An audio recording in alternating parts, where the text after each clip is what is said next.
بسم اللہ الرحمن الرحیم۔ السلام علیکم، میں سمیع ابراہیم ہوں۔ آپ ہمارا یوٹیوب اور فیس بک چینل دیکھ رہے ہیں۔ امپورٹنٹ ایشو ہے جس پر بات کر رہا ہوں میں۔ آئی ایم ایف کو جو تحریک انصاف کے سربراہ، بانی سربراہ جناب عمران خان صاحب نے جو لیٹر لکھا ہے، جس میں پاکستان کے لیے جو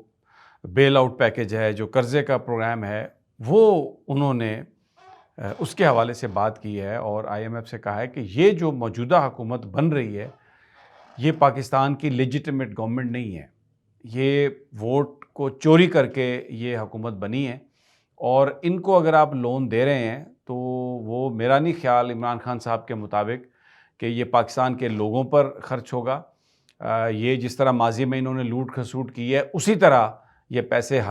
وہ کر جائیں گے ہڑپ، اور اس حکومت کے پاس کوئی مینڈیٹ نہیں ہے جو ریفارمز کرنے کی ضرورت ہے، جو تبدیلی کرنے کی ضرورت ہے، کیونکہ نہ تو لوگوں کی سپورٹ ہے، نہ ان کے اندر ول ہے۔ یہ ایک ارینجمنٹ کیا گیا ہے اس ملک کے لوگوں کا جو ووٹ کا حق تھا اس پر ڈاکہ مار کے۔ تو آپ جو ان کو قرضہ دے رہے ہیں، یہ سوچ لیں کہ وہ پاکستان کے لوگوں کو آپ قرضہ نہیں دے رہے، ان پر وہ خرچ نہیں ہونا۔ تو اس لیے اس کی واپسی پاکستانی قوم نہیں کرے گی، کیونکہ یہ ایک ایسی حکومت کو قرضہ دیا جا رہا ہے جس کے پاس حکومت کرنے کا لیجیٹمیٹ حق ہی نہیں ہے۔ اچھا، اب یہ جو لیٹر ہے اس پر ایک بحث چھڑی ہے، ٹی وی پر بھی بحث چھیڑ دی گئی ہے۔ آپ کو پتہ ہے مین سٹریم میڈیا، اس کا ایک اپنا انداز ہے، ایک اپنا ٹلٹ ہے اس کا، جس میڈیا پر عمران خان کی تصویر تک نہیں چلائی جا سکتی تھی، نام نہیں چلایا جا سکتا، کبھی قاسم کے ابا، کبھی بانی چیئرمین، کبھی پی ٹی آئی چیئرمین، وہ اس طرح کر کے بات کی جاتی ہے۔ لیکن اس پر پوری گالی گلوچ اور مکمل طور پہ جو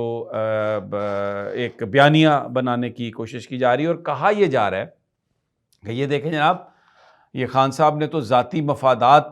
کو ترجیح دے دی پاکستان کے ملکی مفادات پر۔ اگر چند سیٹیں نہیں ملی تو کیا ہوا، پاکستان کو تو قرضے کی ضرورت ہے۔ آئی ایم ایف کے قرضے کے بغیر کیسے پاکستان آگے جا سکتا ہے؟ آئی ایم ایف نے اگر لون نہیں دیا تو پاکستان ڈیفالٹ کر جائے گا، اور اگر پاکستان نے ڈیفالٹ کیا تو کون سفر کرے گا؟ پاکستان کے لوگ سفر کریں گے۔ تو یہ پاکستان کو تباہی کی طرف عمران خان لے جا رہے ہیں۔ یہ صرف اپنی ذاتی سیاست کے پیچھے ہیں، اور یہ صرف اپنی ذاتی سیاست کرنا چاہتے ہیں۔ اگر ان کو وزیر اعظم نہیں بنایا، اگر ان کو سیٹیں نہیں ملی، تو یہ پاکستان کے خلاف لیٹر لکھنا شروع ہو گئے ہیں۔ یہ ایک پروپیگنڈا دیا جا رہا ہے، اور بڑا اس پہ مطلب یہ جو پروپیگنڈا کرنے والے ہیں، یہ جو یا کروانے والے ہیں، وہ سمجھتے ہیں کہ یہ بڑا کوئی ویلڈ آرگومنٹ، اور دیکھیں ہم نے پھر یہ ثابت کر دیا کہ عمران خان جو ہے یہ غدار ہے، یہ پاکستان کے لیے اس کی کوئی محبت نہیں، یہ ملک کو آگے نہیں لے جانا چاہتا، اور دیکھیں اب یہ پاکستان کے خلاف لیٹر لکھ رہا ہے آئی ایم ایف کو۔ اب ذرا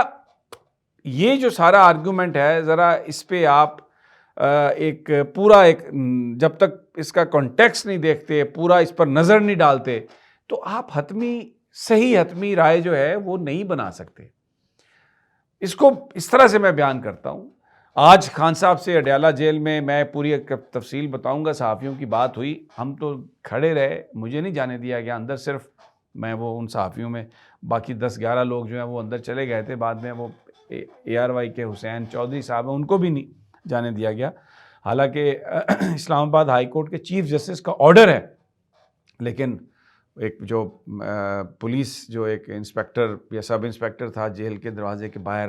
وہ بھی کسی بات کو سننے کے لیے تیار نہیں تھا، اور جو وڑائچ صاحب ہیں جیل کے سپرڈنٹ، ان کو بھی بتایا گیا تو انہوں نے بھی کہا یار کوئی نہیں، بس ایسے ہی ہے۔ بہرحال یہ تو ایک پٹیشن میں اس میں کروں گا اب درخواست تو انہیں عدالت کی،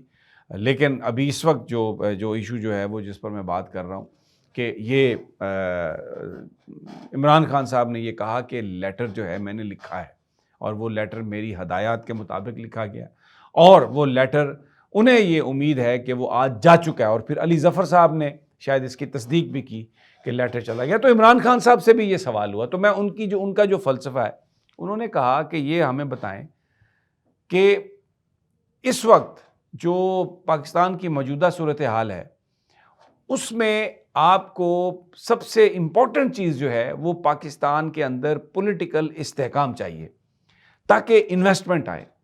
اور اگر وہ استحکام اور انویسٹمنٹ ہو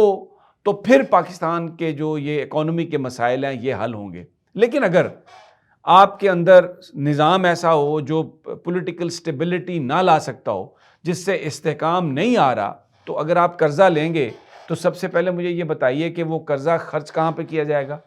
اور وہ قرضہ پاکستان کے لوگوں نے واپس کرنا ہے۔ اگر پاکستان کے لوگوں کو اس کا فائدہ ہی نہیں ہے، پاکستان کے لوگوں پر وہ پیسے خرچ ہی نہیں ہونے، وہ ان لوگوں نے پیسے لے کے تو اس کی پیمنٹ کر دو، اس کی پیمنٹ کر دو، وہ چیز بنا لو، موٹر وے بنا لو، وہ ادھر میٹرو پروجیکٹ بنا لو، یلو ٹرین بنا لو، اورنج ٹرین بنا لو، اور اس میں اپنے کمیشن بنا لو، تو وہ قرضے پاکستانی قوم کیوں واپس کرے؟ پاکستانی قوم قرضہ تب لے گی جب اس ملک میں استحکام ہو۔ تو استحکام کیسے ہوتا کہ یہ جو الیکشن ہوا ہے، یہ جو لوگوں نے اپنی رائے بتائی ہے،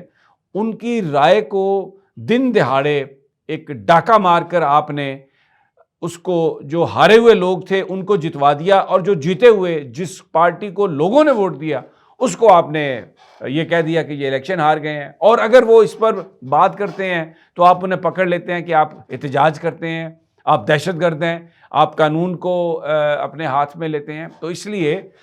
میں نے یہ بالکل واضح کر دیا IMF پر کہ یہاں پر جو آپ قرضہ دیں گے، اس کا پاکستان کے لوگوں پر نہ تو یہ خرچ ہوگا، نہ انہیں کوئی فائدہ ہوگا، اور یہ جو لوگ خرچہ کرنے والے ہیں یہ پاکستان کے حقیقی نمائندے نہیں ہیں، پاکستان کے لوگوں کی چوائس نہیں ہے۔ یہ ہے میرا خط۔ قرضہ چاہیے پاکستان کو، لیکن جو لیجیٹمیٹ گورنمنٹ ہے، جو لوگوں کی گورنمنٹ ہے، جو لوگوں کے منصوبے بنائے، جو کرپشن سے صاف ہو، وہ پیسے لینا تو خرچ کرے تو جس سے لوگوں کو فائدہ ہو۔ یہ جو جن کے اوپر اربوں روپے کے کرپشن کے چارجز ہیں، اور یہ حکومت میں آتے ہی قانون سازی کر کے اپنے آپ کو معاف کروا لیا، اور اب پھر آ کے بیٹھ گئے ہیں اگلی دیہڑی لگانے کے لیے، تو یہ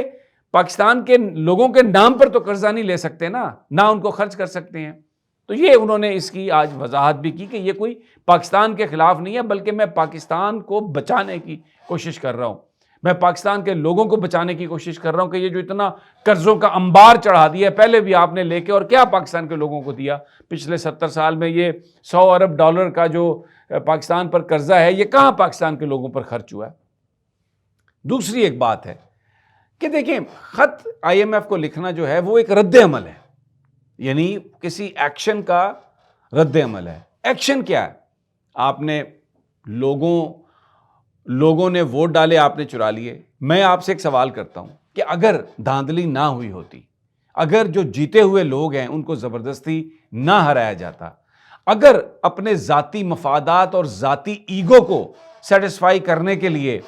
یہ جو ملکی مفادات کو آپ نے دو پر لگا دیا ہے، لوگوں کے مینڈیٹ پر ڈاکہ ڈال کر،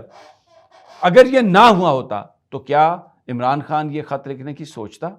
تو آپ رد عمل پہ تو بات کر رہے ہیں کہ جی یہ خط نہیں لکھنا چاہیے تھا عمران خان کو۔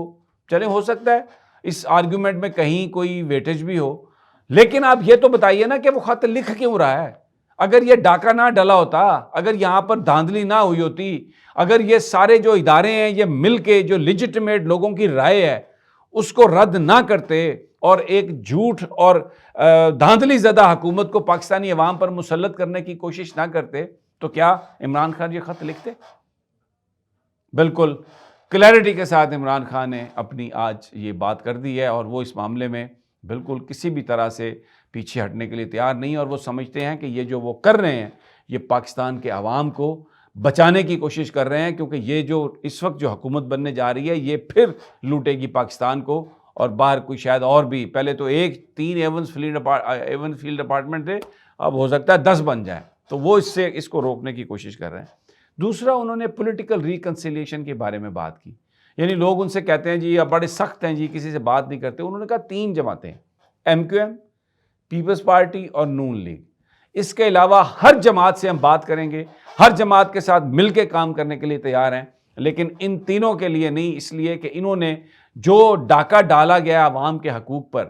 انہوں نے اس کو نہ صرف ایکسیپٹ کیا بلکہ یہ فیسیلیٹیٹر ہیں اس ساری چیز کے۔ ان سے بات پوچھا گیا کہ کیا مولانا فضل الرحمان کے، انہوں نے کہا جی میں نے آپ کو 3 جماعتوں کے نام بتا دیے ہیں، اس کے علاوہ ہر جماعت سے بات کریں گے، تعاون کرنے کے لیے تیار ہیں، اور میں کسی قیمت پر بھی کوئی کمپرومائز نہیں کروں گا، اور پاکستانی عوام نے ان کے ساتھ میں کھڑا ہوں، میں اور بالکل پاکستان کو اور پاکستانی قوم کو میں لیٹ ڈاؤن نہیں ہونے دوں گا۔ اور یہ جو لوگ پروپیگنڈا کر رہے ہیں نا کہ میں نے کس کو خط لکھا ہے، یہ کیا ہے، اس کی کوئی حیثیت نہیں، اس لیے کہ لوگ جانتے ہیں کہ میں نے یہ ان کو بچانے کے لیے اور پاکستان کو بچانے کے لیے خط لکھا ہے۔ اجازت دیجیے اگلی ویڈیو تک، اللہ نگہبان۔